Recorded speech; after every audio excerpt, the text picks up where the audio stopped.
Olá, boa tarde. Me chamo Yuri, sou professor colaborador do mestrado em Ciências Agrárias da UEPB, no Campus 1. Fui convidado pela comissão organizadora do Congresso Nacional dos Profissionais Agrícolas e também do segundo workshop interdisciplinar em Ciências Agrárias. A gente tem uma conversa sobre a indução de tolerância aos estresses abióticos em plantas cultivadas.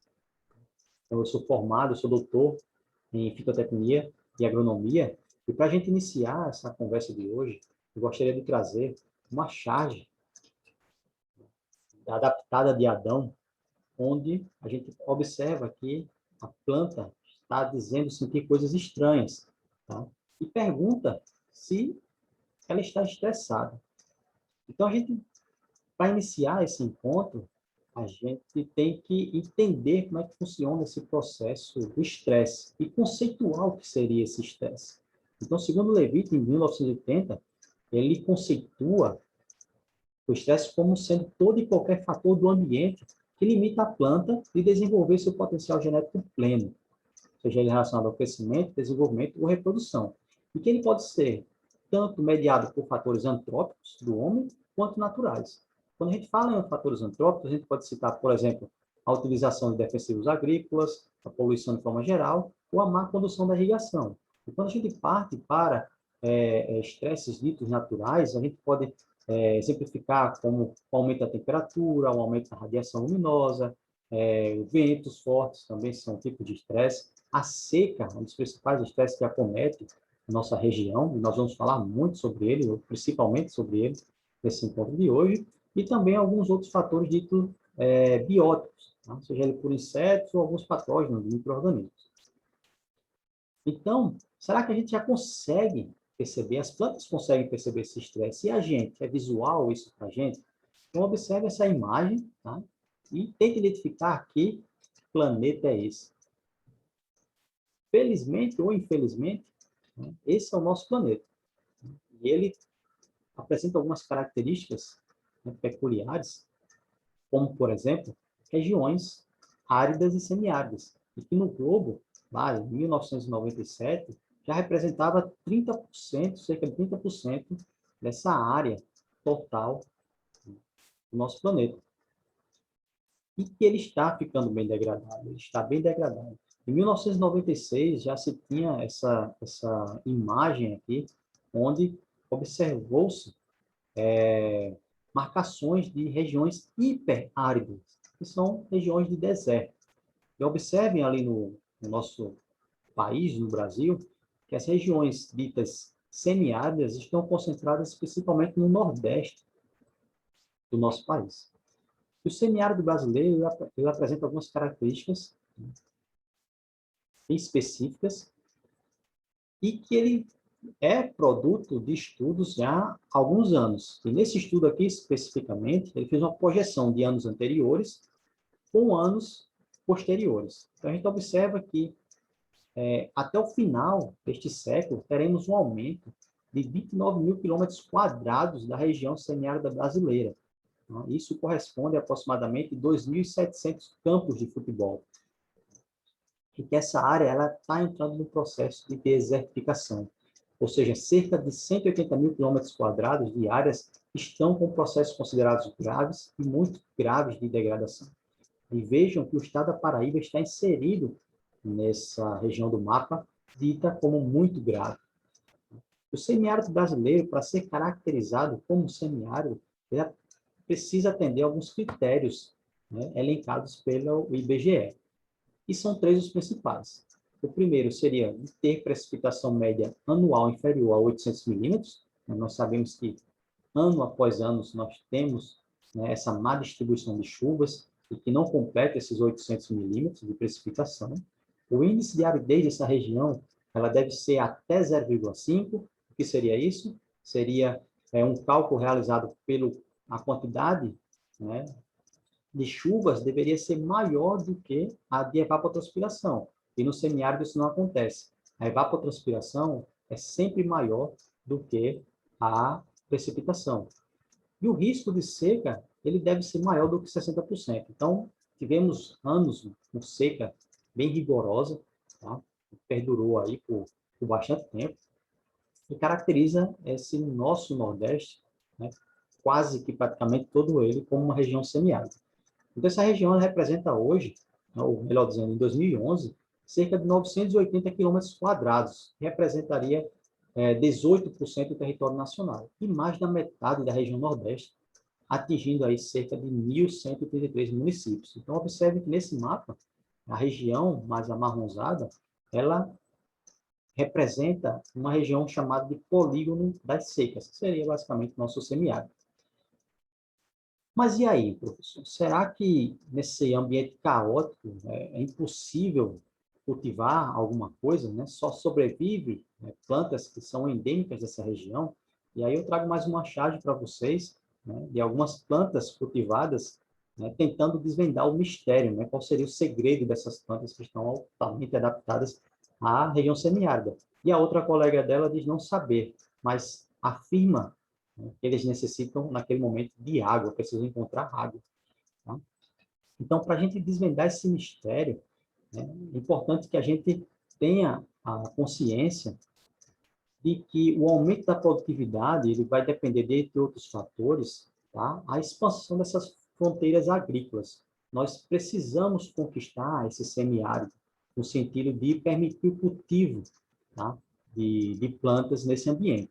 Isso só vai ser possível com o desenvolvimento de tecnologias, tá, que nos facilitem a compreensão desses mecanismos de resistência e façam com que a planta elas aperfeiçoe a eficiência dos recursos e para que toda essa tecnologia, todas essas metodologias, elas possam ser passadas, né, transferidas, né, num menor período de tempo possível para o agricultor, para que ele encerre esse ciclo, aumentando a sua produtividade.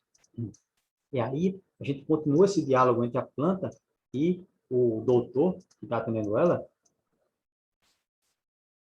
onde o doutor faz um questionamento a essa planta. Com que frequência ela sente esse estresse? E a gente faz uma alusão aqui ao filme do Sexto Sentido, né? Quando a planta responde o tempo todo, tá? Ou quase que o tempo todo, dependendo do seu ambiente, do ambiente onde ela está inserida. E a gente vai perceber que o estresse, ele acomete essa planta em 3 fases principais, tá? Que são as fases, basicamente, que os estudos abordam nas suas publicações. Tá? A primeira fase, ela é dita como uma fase de alarme. Tá? E essa fase de alarme, ela é caracterizada como uma perda de estabilidade, onde haverá problemas estruturais e funcionais que dificultarão as atividades vitais dessa planta. Nesse caso, o catabolismo ele vai ser maior do que o anabolismo. Em que sentido? A planta vai precisar gastar mais energia, ela vai precisar produzir mais energia, melhor dizendo, para reverter esse processo. O segundo, né, quando a planta, melhor dizendo, quando a planta ela não consegue administrar essa perda de estabilidade, ela vai perceber, né, danos agudos, e que na maioria dos casos, se não for revertido, vai gerar a morte dessa planta. A segunda fase desse estresse é dita como uma fase de restituição. Tá? E é nessa etapa que a intensidade do estresse ela continua, mas o processo de reparo ele é acionado e aumenta uma resistência nessa planta e deixa ela mais rústica, aumenta essa rusticidade da planta. E aí ela passa por um momento de resistência e adaptação, de aclimatação, melhor dizendo, àquela situação. Na maioria dos casos, né, esses mecanismos utilizados pela planta para reverter esse processo, ele tem sucesso, e aí ela entra num processo de homeostase novamente, de ajustamento, e volta para a sua condição normal. Quando esse estresse ele perdura por muito tempo, ou aumenta a sua intensidade, a gente vai observar que essas plantas vão entrar num processo, que é a última fase, de exaustão. Tá? Elas não conseguem reverter esse problema, e na maioria dos casos elas vão morrer.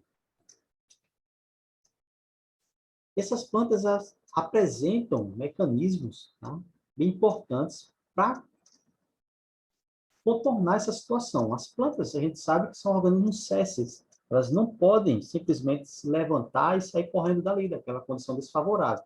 Tá? Então, esses mecanismos vão garantir que ela sobreviva àquele ambiente hostil para ela naquele momento. E nós podemos dividir esses mecanismos em dois principais. Os mecanismos transientes, tá? Que são modificações a nível morfológico e fisiológico, que vão garantir àquela planta uma aclimatação, tá? Um período de resistência, ela vai resistir àquele estresse. Isso está muito relacionado à sua plasticidade fenotípica, tá? O quão rápido ela consegue se adaptar àquela condição. E nós vamos ter também mecanismos ditos permanentes, que aí já são mecanismos relacionados à base genética, à base molecular daquele indivíduo, que foi adquirido devido à seleção natural, né? E que ele conseguiu se adaptar àquela condição, né? A tolerar aquela condição. Meio que ela não mais liga para o que está acontecendo ao redor dela, ela já está tolerando aquilo, já está bem adaptada àquele ambiente. E há indivíduos que contemplam os dois, principalmente em condições atuais, onde as mudanças climáticas estão sendo mais rápidas do que a capacidade das plantas de administrar essa carga genética. Então, essas plantas que já são adaptadas, elas precisam, em algum momento também, induzir mecanismos transientes para contornar aquele problema. A gente tem aqui um grande impasse entre a aclimatação e a adaptação. O que seria aclimatação? O que seria adaptação? O que gera muito dúvidas entre as pessoas, os pesquisadores, alunos, entre outros. A aclimatação seria modificações não permanentes, ou seja, são transitórias. Tá? No momento que essa planta está em condição desfavorável, ela vai adquirir aqueles mecanismos, tá, para contornar aquele problema. Quando o ambiente ele torna-se favorável, todo aquele sistema, né, todo aquele metabolismo que ela investiu para resistir àquele primeiro impacto do estresse, ela vai desfazer e voltar à sua condição normal de ajuste, de homeostase. Já a adaptação, como a gente viu, já são modificações permanentes e que são herdáveis, elas são passadas pelas gerações. Tá? Então, o ambiente continua desfavorável, mas a planta vai continuar ali tolerando aquela condição. Mas aí a gente tem outra questão. Tá? Como é que esses fatores abióticos, que é o principal que a gente vai trabalhar nesse momento, como é que esses fatores eles provocam respostas ao estresse? Então, a gente vê aqui, né, da esquerda para a direita, vários tipos de estresse que acometem essas plantas, tá? E na natureza isso acontece de forma conjunta, não é de forma isolada. Mas para entendê-los é indispensável que a gente também faça estudos desses estresses de forma isolada, que é o que a gente vai ver basicamente na discussão desse encontro. Então nós temos aqui estresse por excesso de luz, estresse por excesso de temperatura, né?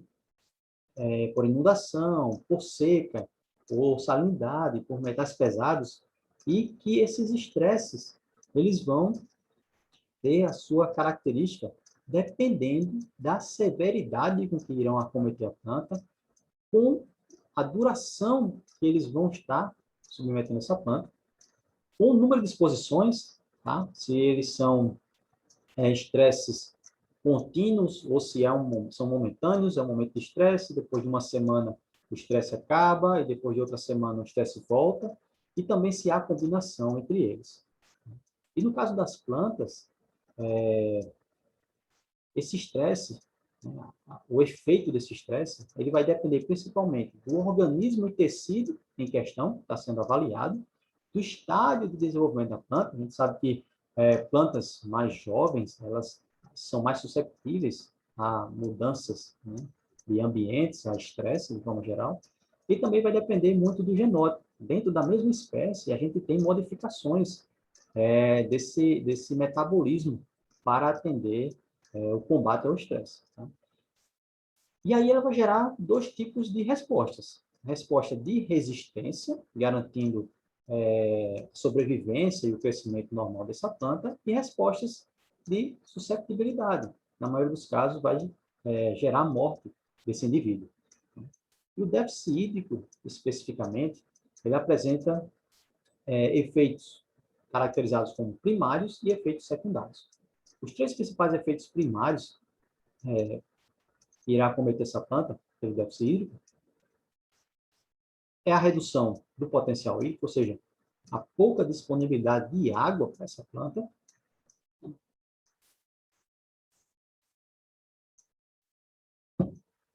que vai originar, vai encadear uma desidratação celular e também uma resistência hidráulica. Ou seja, a planta vai estar transpirando mais, né, em alguns casos, do que absorvendo água do solo. Isso causa essa resistência hidráulica. E os efeitos secundários, eles vão compreender principalmente, né, coloquei aqui 8 principais, mas não são somente eles. Mas o primeiro seria a redução da expansão celular, depois a redução do metabolismo, o fechamento estomático, a inibição da fotossíntese, a abscisão foliar,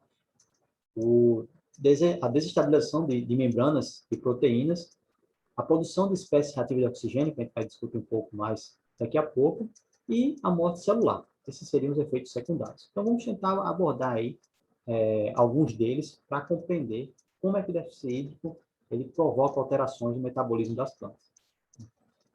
O primeiro seria a redução do potencial hídrico. Então, a gente vê aqui nessa figura que a linha tracejada em azul, ela representa uma planta, né, em condições favoráveis de água.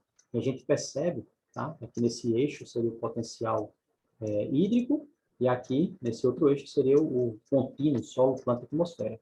Então, vejam que, à medida que essa água vai subindo, né, ela vai reduzindo o seu potencial hídrico, até chegar na atmosfera. O potencial hídrico da atmosfera é aproximadamente menos 70, um ambiente muito que captura muita água desses vegetais. Tá?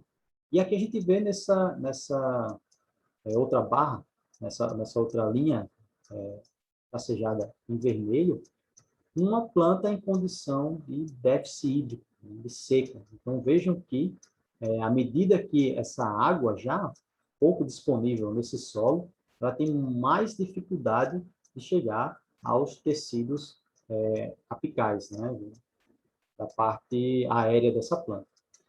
Isso é muito constatado na literatura.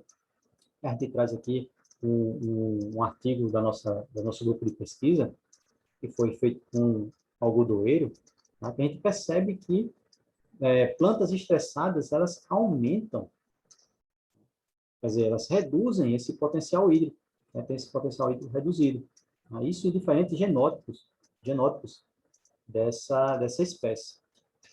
E aqui em outro estudo, nesse caso agora com amendoim, tá? A imposição da restrição hídrica de 20% causa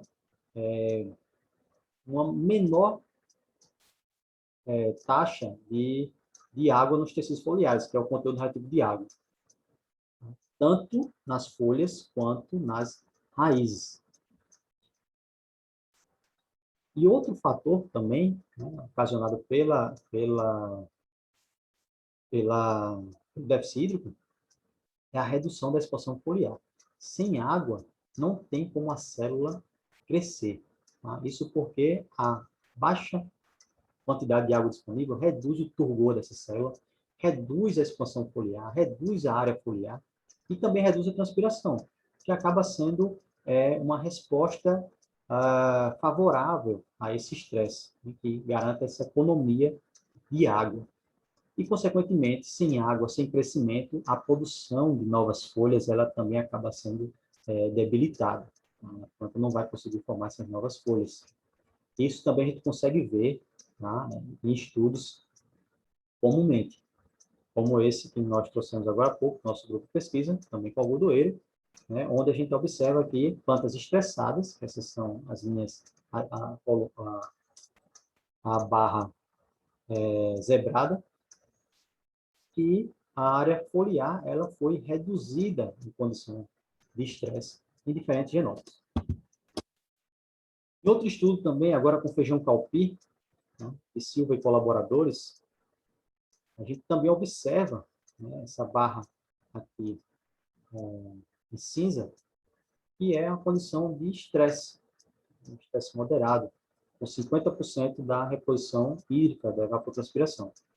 Então, a gente observa aqui que em diferentes genótipos, essa área foliar ela foi reduzida, ela foi prejudicada e não continuou crescendo nesses indivíduos.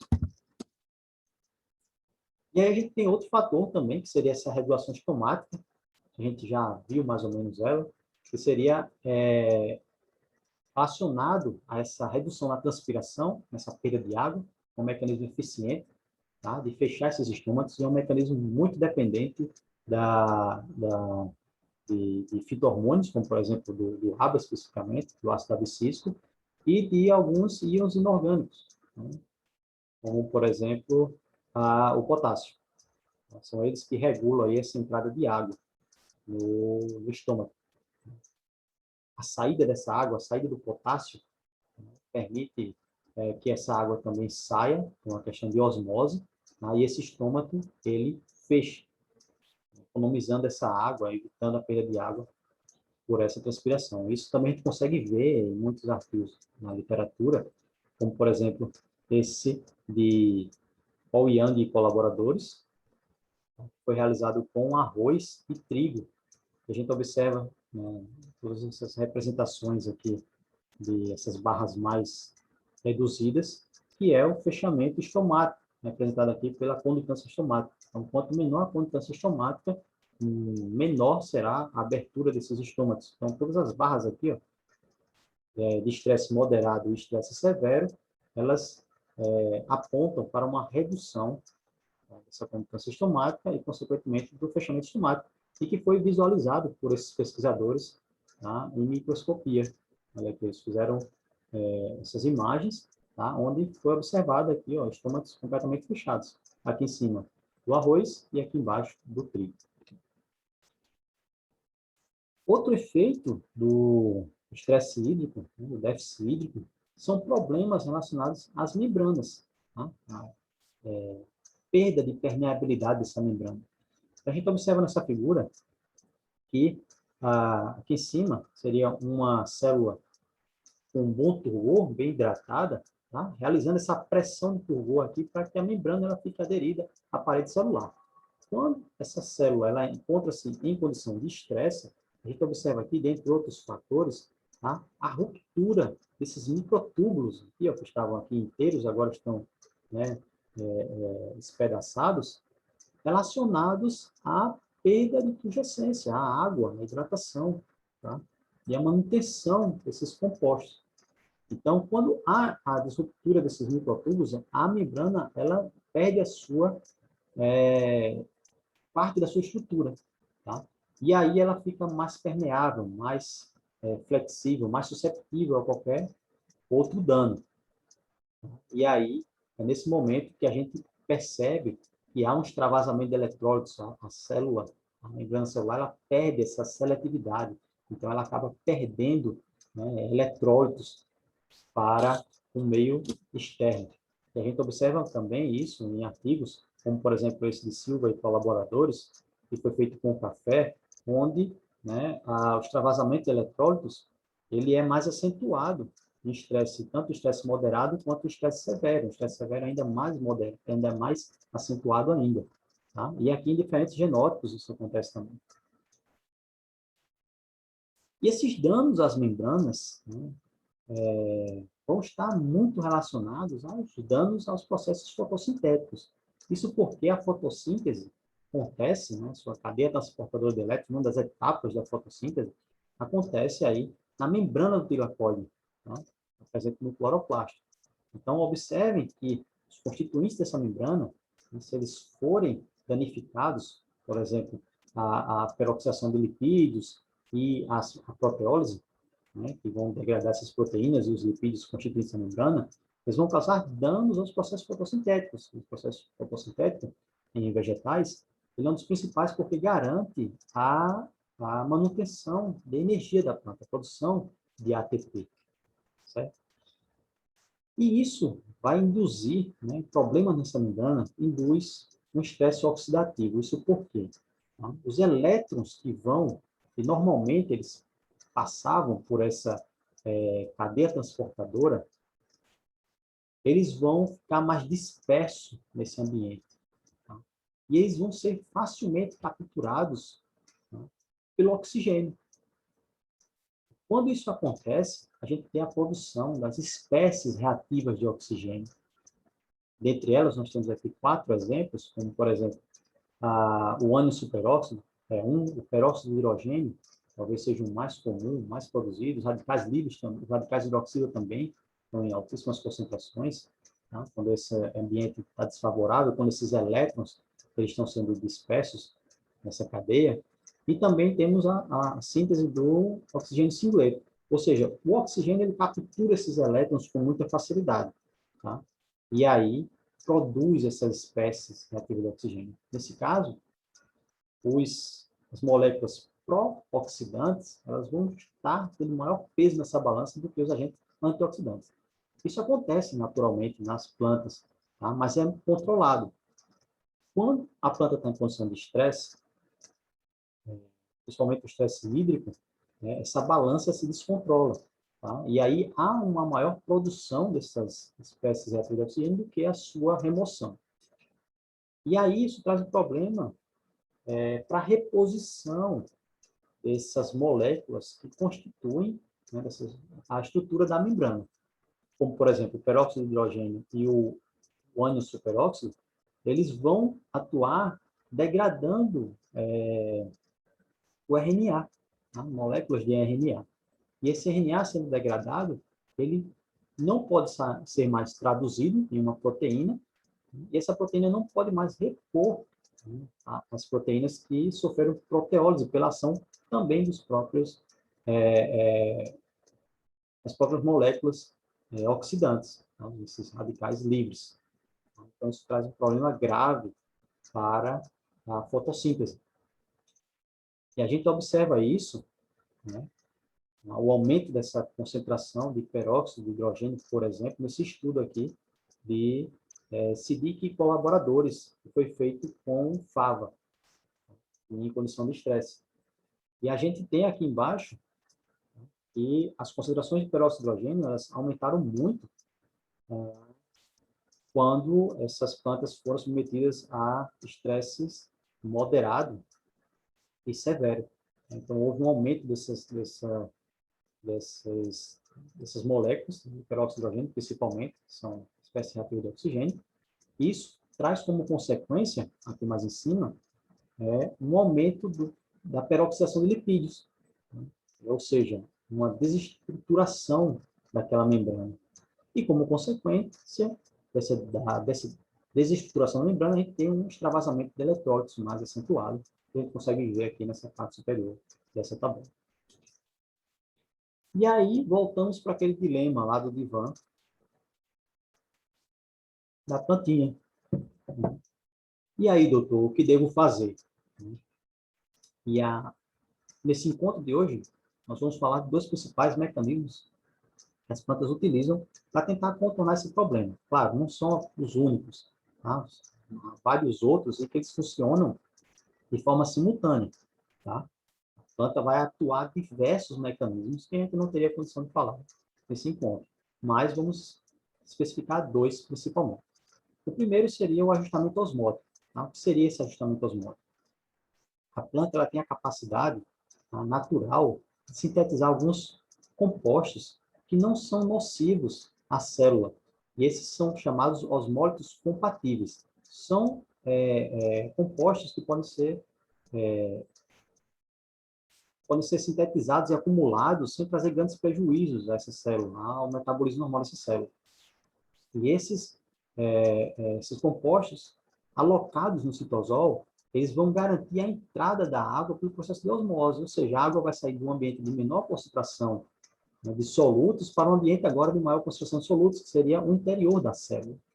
Então, esses osmólitos, como por exemplo, nós podemos citar alguns, os aminoácidos de forma geral, os principais estudados é a prolina, alguns açúcares, ácidos orgânicos, outros compostos quaternários de nitrogênio, são os principais agentes que vão atuar nesse processo de ajustamento osmótico. E essa mobilização, essa síntese de forma intencional pela planta, ela vai garantir uma redução do potencial osmótico no interior da célula e, consequentemente, a entrada de água e a manutenção do seu turgor. E a gente vê também isso em muitos artigos, quando eles tratam de alguns osmólitos compatíveis especificamente, tá? Esse trabalho aqui com lício tutenito, que é um vegetal cultivado na China, esse trabalho de Guo e colaboradores, que eles submeteram essa planta a estresse hídrico. E eles observaram que, onde está sinalizado aí, as plantas sintetizaram prolina quando foram submetidas ao estresse hídrico. Então, aqui nós temos, nesse número 2, tá? O aumento da concentração de prolina na região, na parte aérea, e nessa outra barra aqui, tá? A parte radicular, que seria do número 4 nesse gráfico aqui. Tá? Então, nós temos aqui sempre um aumento, né, independente, ao longo do tempo, um aumento crescente desse osmorregulador, no caso a prolina, tanto na parte aérea quanto na parte radicular. Quando a gente muda aqui para proteínas solúveis, a gente observa que o 1 agora passa a ser o estresse na região apical e o 2 o estresse na região radicular, que há um aumento dessas proteínas, que funcionam também como osmólitos compatíveis, isso ao longo do tempo. E aqui também a síntese de açúcares solúveis, também aqui na região apical e na região radicular. O outro mecanismo que eu queria trazer para esse momento é o metabolismo antioxidativo, um mecanismo, né, de antioxidação, para reverter aquele problema das espécies reativas de oxigênio.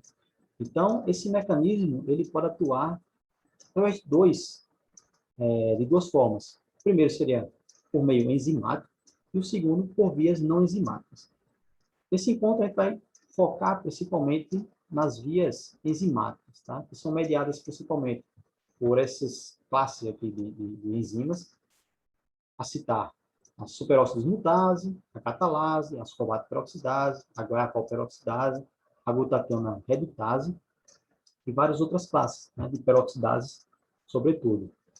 Mas, apenas efeito de informação, há também mecanismos não enzimáticos, que são mediados, por exemplo, pela glutationa reduzida, por aminoácidos. A prolina é um aminoácido que tem esse poder de sequestrar essas espécies ativas de oxigênio, tá? E também sequestrar esses elétrons para evitar que haja formação dessas espécies ativas de oxigênio, dentre outros, os compostos fenólicos, o ácido ascórbico e outros compostos aí que vão estar atuando nessa remoção de radicais livres desse sistema.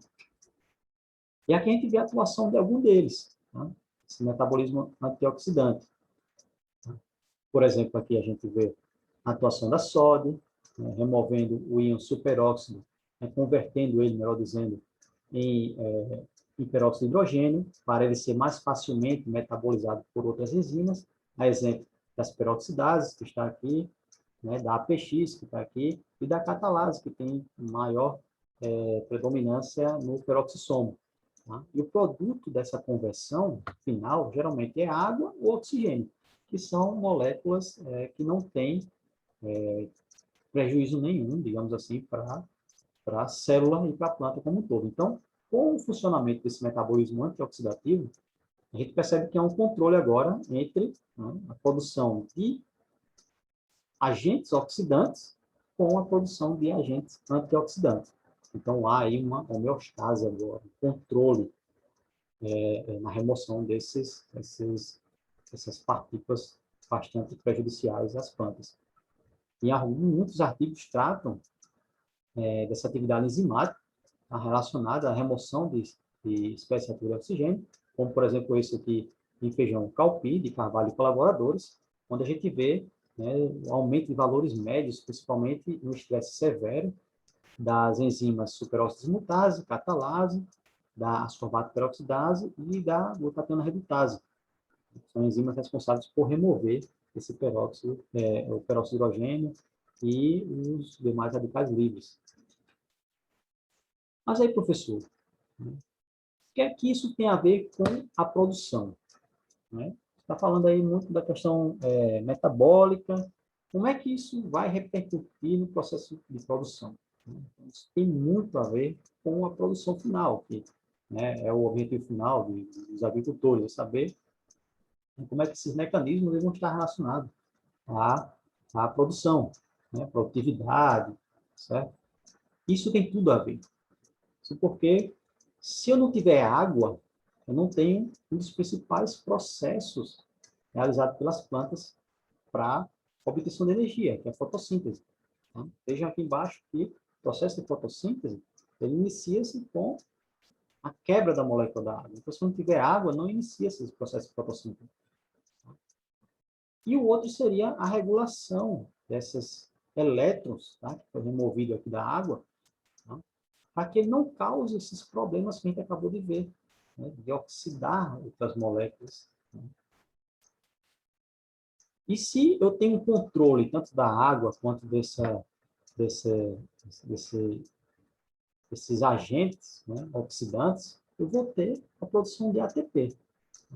E esse ATP ele vai ser muito utilizado em diferentes vias metabólicas da planta que vão conferir aqueles três critérios que a gente falou lá na frente, relacionados ao estresse, que vão garantir o crescimento, o desenvolvimento e a reprodução desse indivíduo.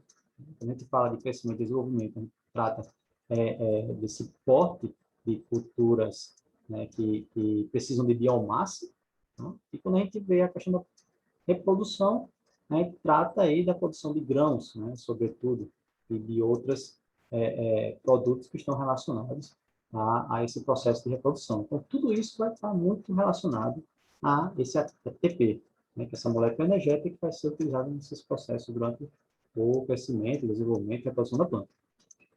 E a gente observa isso em muitos estudos também, tá? Como, por exemplo, esse em feijão calpi, de Golf e colaboradores, onde a gente observa a redução dos processos fotossintéticos aqui, ó, nessa linha vermelha, tá?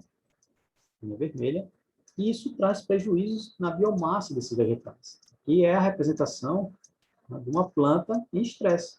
E quando a gente faz uma reposição hídrica nessas plantas, que seria essa linha aqui azulada, a gente traz uma recuperação desse vegetal.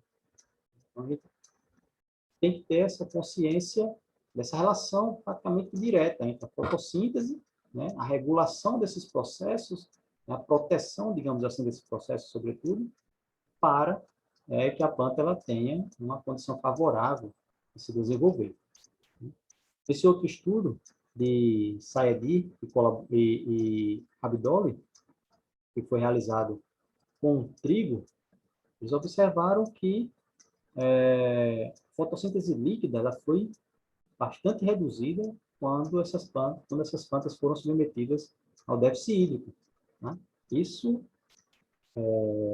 ocorreu principalmente devido a uma redução na concentração dos pigmentos fotossintéticos, né? Clorofila A, clorofila B e clorofilas totais, né? A e B, como a gente pode observar nessa tabela abaixo. Isso trouxe consequências para indicadores agronômicos, como, por exemplo, o rendimento de grãos foi prejudicado, a biomassa dessas plantas foi prejudicada, né? O índice de colheita desse vegetal também teve redução em condição de estresse, a massa, o peso de mil sementes também, o número de grãos por espiga e o número de espiga por metro quadrado também foi reduzido. Então, você veja que, no mesmo estudo, né, foi abordada a questão da fotossíntese e a sua interferência nos indicadores de produção. Então, está muito relacionado uma coisa com a outra. E a gente volta mais uma vez para a charge, né? E a plantinha perguntando, o senhor pode me ajudar? E aí o doutor responde, vou te receitar alguns elicitores. O que seria, pessoal, esses elicitores? Os elicitores nada mais são do que substâncias que simulam indutores naturais de resistência. Tá? As plantas, elas têm a capacidade, não, logicamente, não de sintetizar todos os elicitores, mas muitos deles já são endógenos da planta, elas têm a capacidade de sintetizar. Mas, se há um incremento desses elicitores nas plantas, ou seja, sua aplicação exógena, na maioria dos casos, vai contribuir para potencializar esse efeito. Então, aqui a gente tem a representação, né, de como funciona mais ou menos esse processo de sinalização do elicitor após a sua aplicação. Tá? Então, o elicitor vai ser aplicado, a membrana da célula, tá, vai perceber, né, a presença desse composto e vai desencadear uma cascata de eventos no seu interior, que vai gerar respostas de defesa, mediadas principalmente pela expressão gênica, que vai produzir, né, na cascata final lá, um composto bioativo para combater aquele estresse. Então, a planta ela ganha aí esse suporte, né, de rusticidade, né, para tentar contornar aquele problema. E a gente pode citar, né, alguns, são inúmeros estudados atualmente, né, moléculas, compostos, ditos elicitores, mas vamos abordar, nesse momento, 4 apenas. Tá? O primeiro seria o ácido salicílico, o silício, a prolina e os isóbios. E aí vocês me perguntam, professor, você falou que são substâncias. Os isóbios são substâncias? Não, os isóbios não são substâncias. Os isóbios, eles são micro-organismos, tá?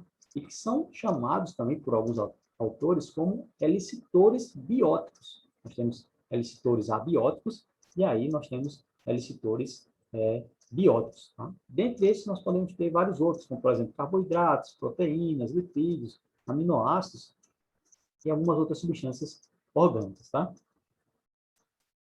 Começando pelo ácido salicílico, né? Esse sim é um dos compostos que a planta ela sintetiza naturalmente, tá certo?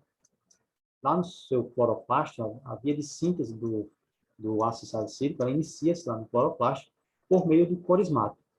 O corismato, ele vai permitir, né, a composição da molécula corismato, vai permitir que o ácido salicílico ele seja sintetizado por duas vias. Uma está bem conhecida, precisa de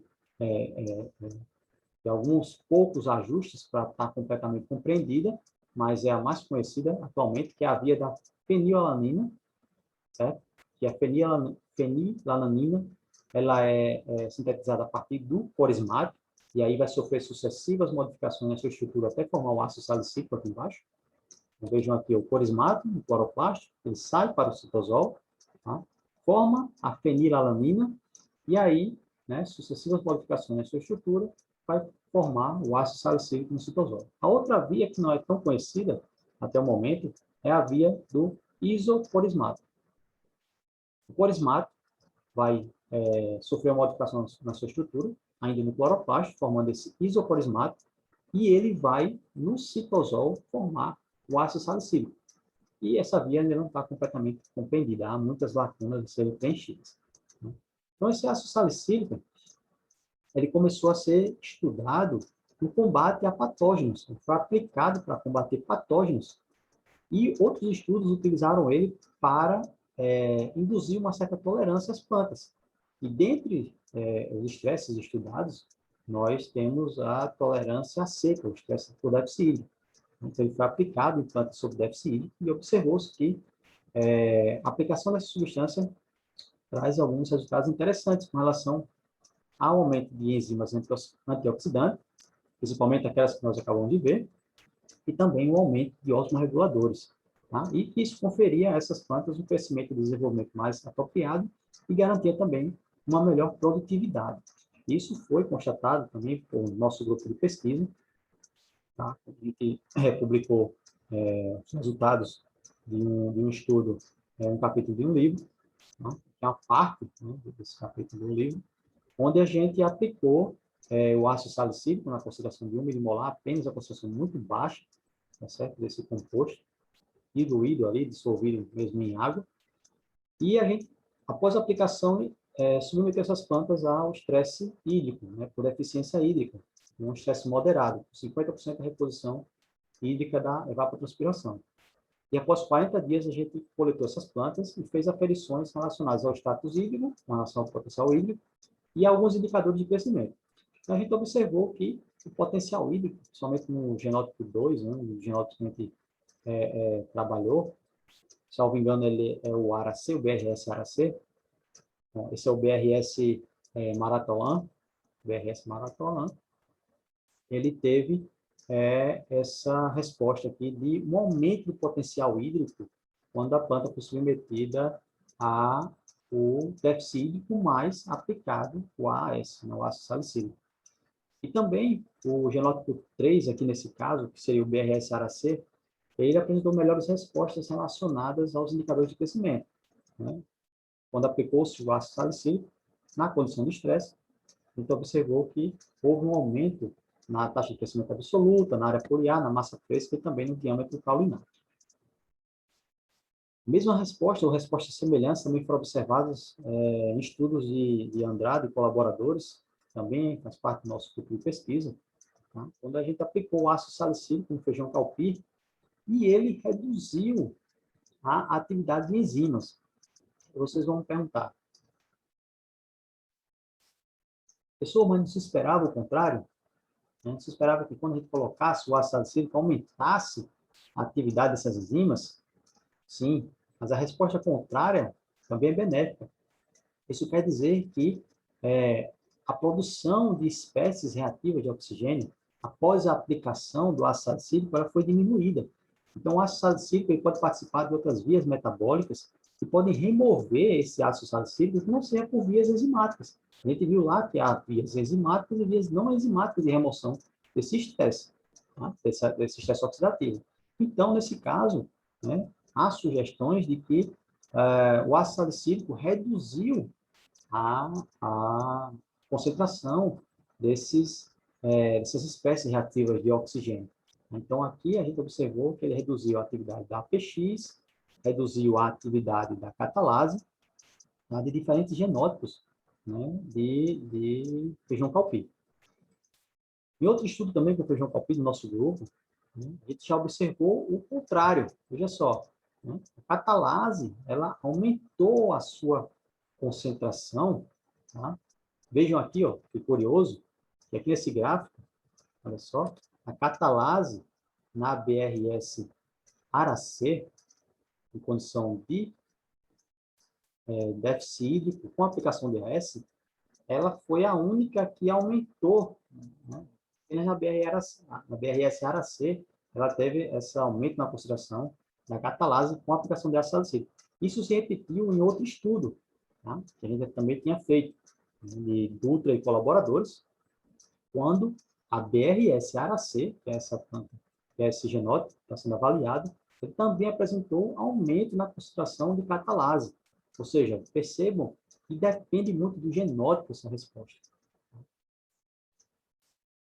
Em outro estudo do nosso grupo também, de Araújo e colaboradores, foi feito um tratamento, né, um pré-tratamento com a imbibição dessas sementes em ácido salicílico, para testar sua eficiência no processo de germinação, no processo inicial de germinação.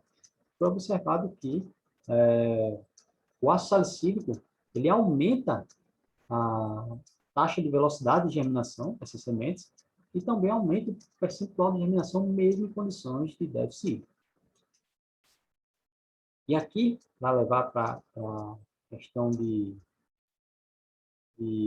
produção, né, de produtividade, estou dizendo, a gente tem um estudo de NACEF, de colaboradores, com feijão calpir, onde ele observou que em 2 genótipos avaliados, a aplicação de ácido salicílico aumentou o rendimento desses grãos, quilos por hectare. Então, vejam que, à medida que ele aumentou a concentração de ácido salicílico, 150 já trouxe benefício no rendimento desses grãos, e quando ele dobrou para 300, o benefício foi ainda maior.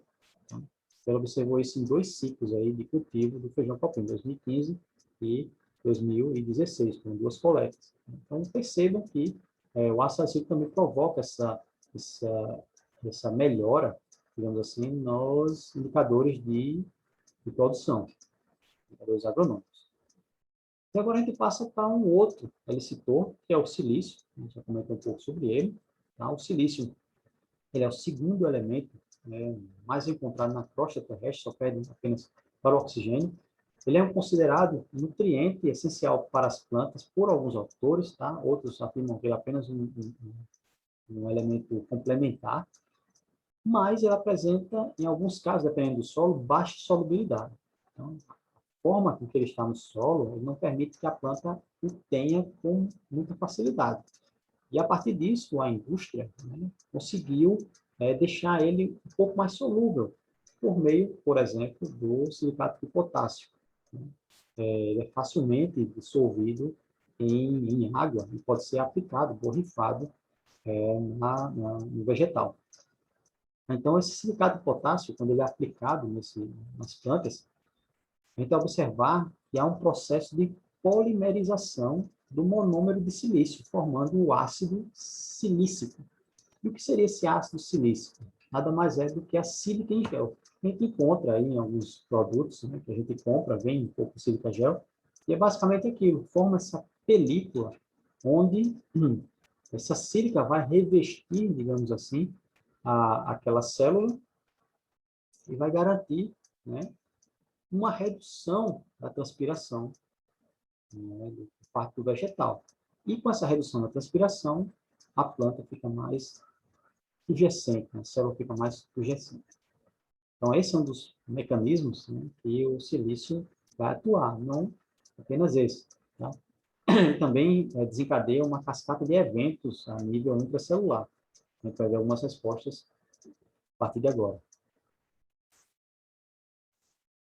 Então, percebam, nesse estudo aqui de Biju e colaboradores, com lentilha, que esses quadrados vermelhos são a comparação no processo de germinação. Essas sementes foram tratadas com silício, embebidas com silício, e perceba a diferença entre o tratamento só com déficit hídrico e o tratamento déficit hídrico mais silício. Quase que em todos os genótipos avaliados, vamos dizer em todos, a gente observa a protusão da radícula acontecendo de forma em maiores quantidades, em maiores concentrações. Tá? Isso foi confirmado por esses gráficos aqui de porcentagem de germinação, onde a gente tem aqui apenas com déficit hídrico essas barras menores, tá? E a barra ao lado dela, essa aqui à direita, ela representa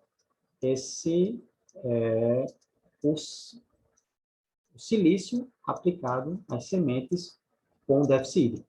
Tá? Imediatamente após aqui essa barra menor, nós temos o tratamento com silício. E vejam que o percentual de germinação foi muito acima do que as plantas tratadas apenas no déficit, sem aplicação de silício. Então, isso também foi confirmado aqui pela velocidade de germinação também, o índice de velocidade de germinação dessas sementes.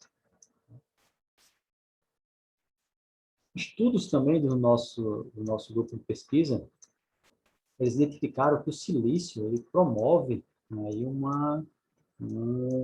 aumento no potencial hídrico de cultivares de feijão calpi, tá?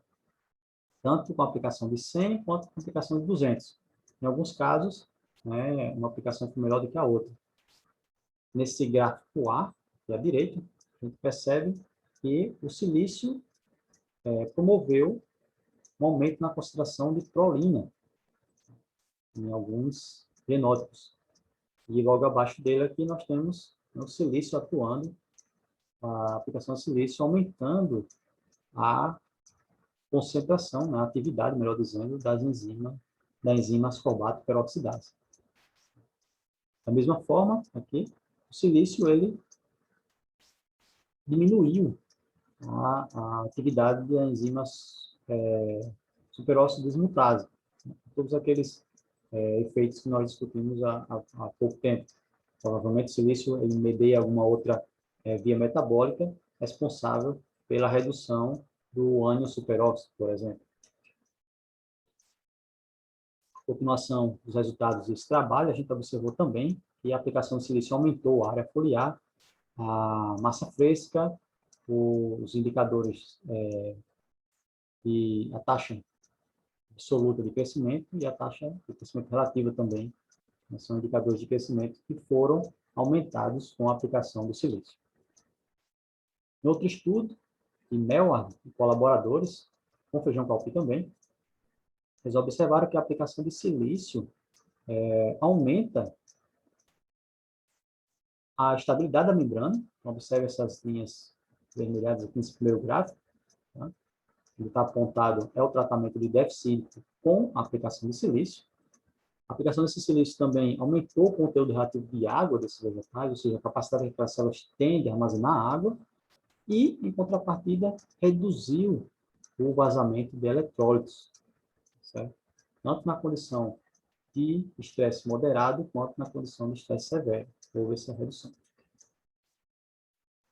No mesmo estudo, né, foi observado que o silício ele, aumentou a absorção dos compostos fundamentais aí para o desenvolvimento da planta, que é o NPK, nitrogênio, fósforo e potássio.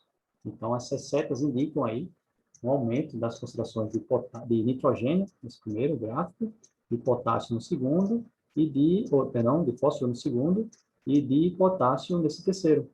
Tá? E aqui, um aumento de nitrogênio para as sementes, também, de demanda de nitrogênio para as sementes, foi mediado, provavelmente, aí, pelo silício.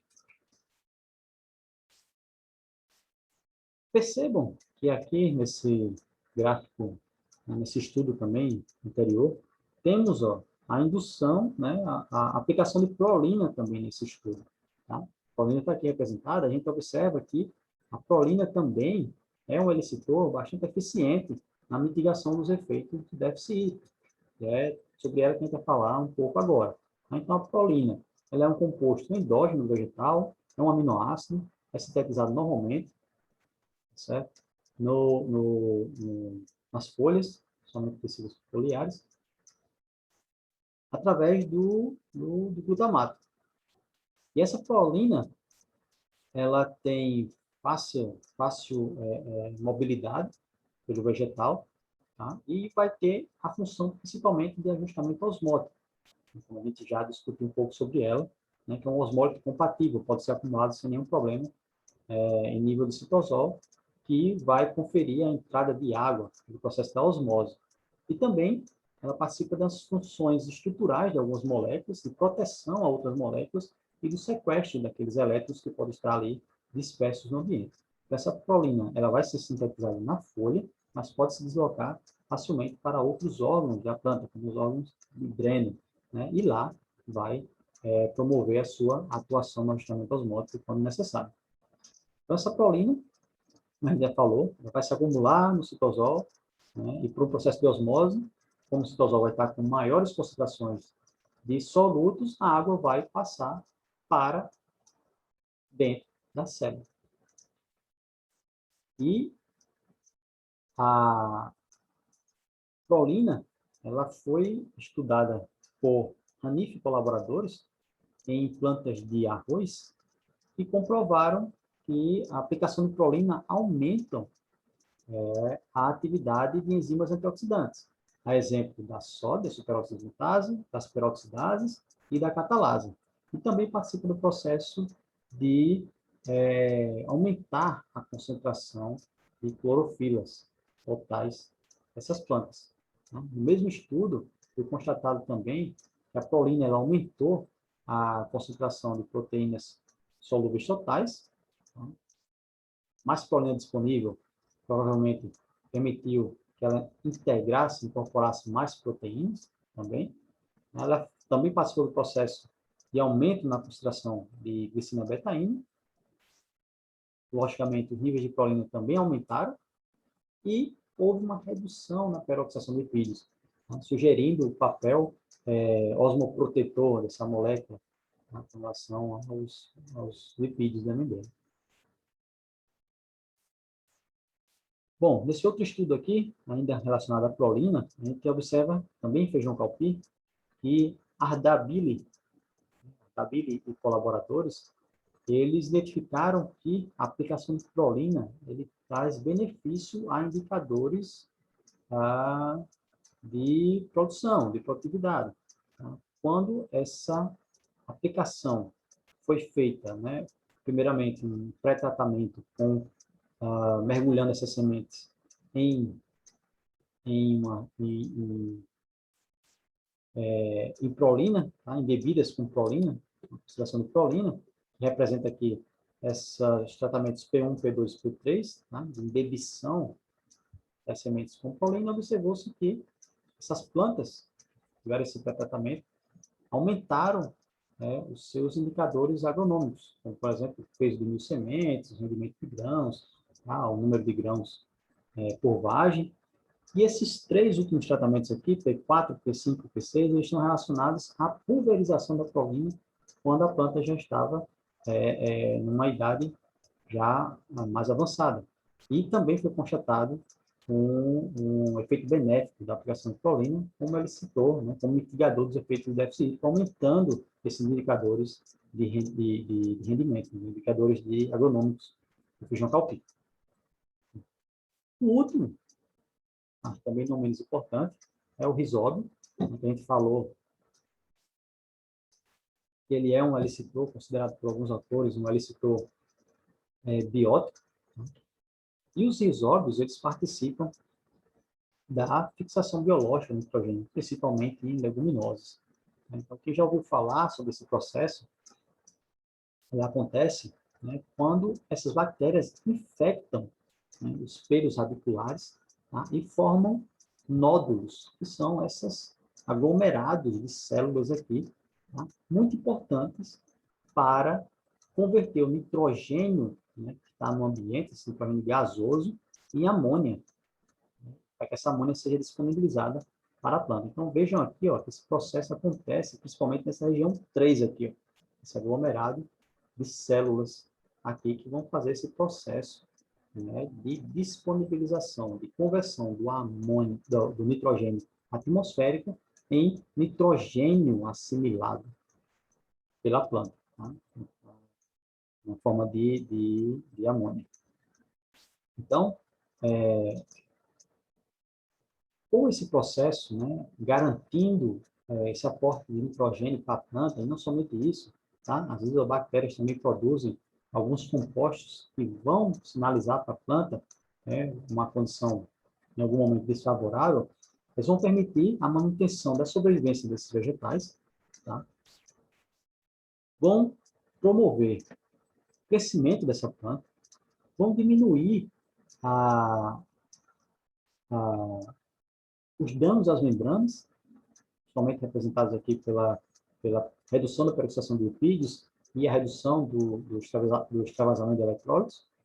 Também vão garantir um aumento da concentração de clorofila e prolina também, e o aumento da atividade de enzimas antioxidantes. Isso foi comprovado, é comprovado por muitos estudos, tá? Eu trouxe aqui apenas um exemplo de Kaká e colaboradores trabalhando com arroz. Eles observaram, aqui nós temos que comparar a seta com essa barra aqui de cinza, tá? O controle 2, que é o controle de estresse sem aplicação, sem a inoculação com o risóbio, tá? Onde promoveu o aumento da superóxido dismutase. E aqui, mais uma vez, comparando a seta com essa barra aqui do C2, percebemos que a aplicação do risóbio, né, inoculação com risóbio, melhor dizendo, permitiu o aumento da atividade da catalase. No mesmo estudo, a gente observa que houve uma redução, comparando aqui a seta no marcador, uma redução na peroxidação de lipídios, ou seja, de danos às membranas, comprovados aqui pela redução do vazamento de eletrólitos, e também relacionado ao aumento na concentração de clorofila, nesse caso. Observou esse trabalho aqui, a gente pode observar que houve uma redução, né, na concentração de prolina, quando esse risóbio ele foi inoculado nessas plantas. Estudos do nosso grupo de pesquisa com o bradyrhizóbio em feijão calpi, a gente observou que a inoculação aumentou a disponibilidade de água para a planta, todos os genótipos que foram estudados, E também aumentou a quantidade de prolina também nessa situação. Então, veja que é diferente aqui, já, do que foi encontrado em arroz, feijão calpi. Em alguns genótipos, a gente já encontra um aumento na concentração de prolina após a inoculação por rizóbio. Tá? Fornecimento de nitrogênio, possivelmente, vai permitir maior formação de mais aminoácidos, entre eles a prolina. Nesse mesmo estudo, a gente observa que a aplicação do ácido do bradyrhizóbio, na população do bradyrhizóbio, aumentou a área foliar, a maioria dos genótipos que foram avaliados também. E aí, para concluir esse nosso encontro, eu fiz aqui um breve resumo, né, do que foi abordado nessa palestra, nessa conversa, onde a gente observou que a restrição hídrica ela provoca alguns efeitos relacionados à redução do status hídrico dessa planta e a redução também de indicadores de crescimento, que são mediados principalmente por problemas na fotossíntese e que repercute aí em indicadores agronômicos. Tá? Vimos também que essa restrição hídrica ela promove um aumento de danos de membranas, mediado principalmente pelo excesso de espécies reativas de oxigênio, né? E que esse aumento nas espécies reativas de oxigênio pode provocar a desestruturação de moléculas importantes no metabolismo vegetal, exemplo das proteínas. Já na parte dos elicitores, a gente observou que no caso do ácido cítrico, por exemplo, ácido salicílico, perdão, por exemplo, ele contribui com o aumento do crescimento de pigmentos fotossintéticos, na concentração de prolina, de biomassa, na atividade desses agentes antioxidantes, né, aumenta a atividade desses agentes antioxidantes, e também melhora o status hídrico dessa planta. Já o silício também promove essa melhora no status hídrico da planta, aumenta a concentração de prolina, um aumento de ajustadores osmóticos, de forma geral, um aumento de nutrientes para essa planta, e melhora o rendimento de algumas culturas. Já a prolina também está responsável aí pelo aumento da concentração de água nos tecidos vegetais, um aumento da produtividade, uma redução dessas espécies reativas de oxigênio, o que garante um crescimento dessas plantas e um aumento da atividade de enzimas antioxidantes. E o bradyrhizóbio, como elicitores, né, os rizóbios de forma geral, como elicitores bióticos, eles estão relacionados principalmente com o crescimento vegetal, um aumento do crescimento vegetal, um aumento dessa atividade enzimática, um aumento da nodulação, que vai garantir mais um aporte de nitrogênio para essas plantas, né, as leguminosas principalmente, e também um aumento da atividade enzimática antioxidante, que remove esses radicais livres. Então, eu acho que ficou claro, né, para todo mundo que todos esses fatores vão depender principalmente da atividade, da severidade desse estresse, né, na planta, da duração, do número de exposições e da combinação ou não desses estresses. Vai depender muito também do organismo, do órgão, melhor dizendo, desse organismo, né, do tecido que está sendo avaliado, do tecido que está sendo aplicado a esses elicitores. Tá? Também vai depender muito do estado de desenvolvimento dessa planta e do genótipo, como a gente viu. Né? A mesma espécie, o genótipo respondendo de forma diferenciada à aplicação dos elicitores e até mesmo os efeitos do déficit. Bom, então era isso. Eu espero que tenha contribuído aí para a aquisição de conhecimento, todos vocês. Tenho aqui meu agradecimento. Agradecimento também às instituições parceiras desse evento, tá? O Rancho Alegre, o INSA, o projeto Geoparque Cariri Paraibano. Meu muito obrigado e até a próxima.